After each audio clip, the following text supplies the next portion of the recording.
Hello, আজকে তোমাদের নিয়ে যাচ্ছি ময়ূর পাহাড়। ময়ূর পাহাড়ে কিন্তু একটা ময়ূর চিত্র অঙ্কনও করা ছিল। আমি তো ভাবলাম ওই কারণেই হয়তো এই পাহাড়টার নাম ময়ূর পাহাড় দেয়া হয়েছে। হয়তো বর্ষাকালে এখানে প্রচুর ময়ূরের দেখা পাওয়া যায়। আর আমরাও যে জঙ্গলটা ভিজিট করেছিলাম সেখানে কিন্তু প্রচুর ময়ূর ছিল। পুরুলিয়া গেলে তোমরা যে সাইট সিনগুলো করবে তার মধ্যে কিন্তু অনেক সাইট সিনই থাকে, সেগুলো তোমাদেরকে একটু বেছে যদি তোমরা করো তাহলে অনেক কিছুই তোমরা দেখতে পাবে। কারণ ওখানকার যারা গাড়ি চালক দাদারা থাকেন তারা তো মোটামুটি সব সাইট সিনগুলো করিয়েই দেয়, কিন্তু আরও অনেক সাইট সিন থাকে যেগুলো একটু অফবিট, সেগুলো তোমাদেরকে একটু জেনে করতে হবে। এইটা ছিল ময়ূর পাহাড়, এটা কিন্তু কোনো অফবিট ছিল না, এটা পুরুলিয়ার নর্মাল একটা সাইট সিন।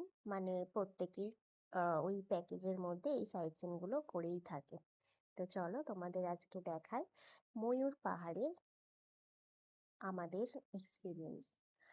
তো পাহাড় কিন্তু আমি পুরুলিয়া গিয়ে মোটামুটি সব জায়গাতেই ছোট ছোট পাহাড় দেখতে পেয়েছি। তার মধ্যে এই পাহাড়টা খুব উঁচু ছিল না।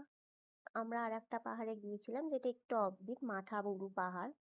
সেই মাঠা পাহাড়টা কিন্তু প্রচণ্ড উঁচু ছিল আর আমাদের উঠতে অনেকটা কষ্ট হয়েছে।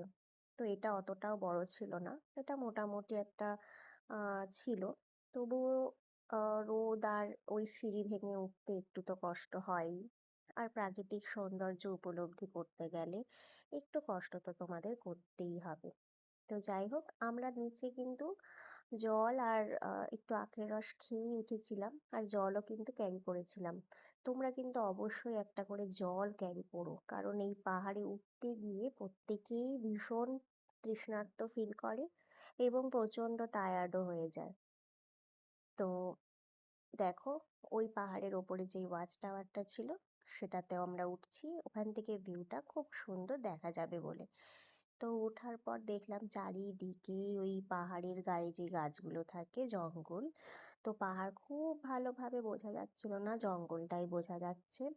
তো ওভারঅল ভিউটা খারাপ ছিল না, মোটামুটি ভালোই লেগেছে। তো পুরুলিয়ায় ভিজিট করলে তোমরা তো এই জায়গাটা দেখতেই পাবে। তোমাদের কেমন লাগলো অবশ্যই জানিও। আর তোমরা যখন চোখে দেখতে পাবে মানে সরাসরি, তখন তোমাদের এই জায়গাটা কেমন লাগলো সেটাও কমেন্ট করো। চলো, আজকে তাহলে এই ভিডিওটা এটুকুই থাক। তোমাদের কমেন্টের আশায় থাকবো।